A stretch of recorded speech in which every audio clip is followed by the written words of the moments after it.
Hi everyone. তো আজ ছিল আমার এক্সাম। সকালবেলা রেডি হয়ে বেরিয়ে গেছি, আর বাইরে গিয়ে দেখি এরা দুজন আমার জন্য ওয়েট করছে। তারপরে তো স্টেশনে গিয়ে এদের সবার সাথে দেখা হয়ে গেল। তো এক্সাম দিয়ে বাড়ি আসার সময় আমার ভাই আর বোন আমাকে নিতে গেছিলো।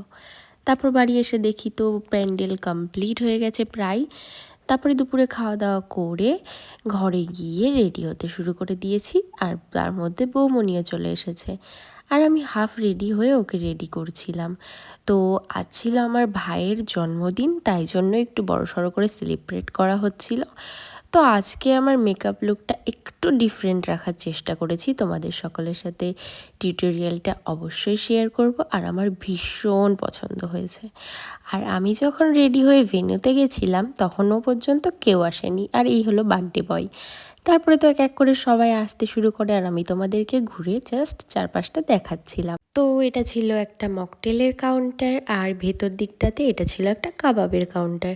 তারপরে এটা তো আমার ভাই, দিদু আর আমার বোনুরা। তারপরেই তো এখান থেকে আমি মকটেল খেতে চলে এসেছি।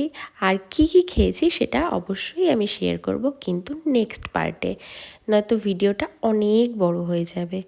আর তারপরেই তো আমি একটু মকটেল খেয়ে নিয়েছি, আর বৌমনি চলে এসেছিল আমাকে কাবাব খাইয়ে দেওয়ার জন্য। তো সব কিছুই খেয়ে, এই মকটেল খেয়ে না গলা এত বসে গেছে যে ঠিকই হচ্ছে না। তো তোমাদের সাথে মেকআপটা শেয়ার করেছি। এটা হলো একটা পানের কাউন্টার। তারপরে তো আমার বন্ধুরা চলে এসেছিল, আর এগুলো হলো আমার বাড়ির সদস্যরা, সব কাকিরা, পিসিরা, সকলেই আমরা প্রচুর আড্ডা মেরেছি, প্রচুর আনন্দ করেছি। এটা একটা দিদি, আর এই দিদিরই আর একটা দিদির এটা পুচকু।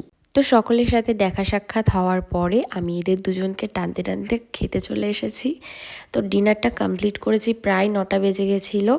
তারপর তো এই ফটো সেশন চলছিল, আমরা একটু ভিডিও আড্ডা করছিলাম। তো ভিডিওটা এটুকুই, ভালো লাগলে লাইক করে দিও। দেখা হচ্ছে পরের ভিডিওতে। বাই।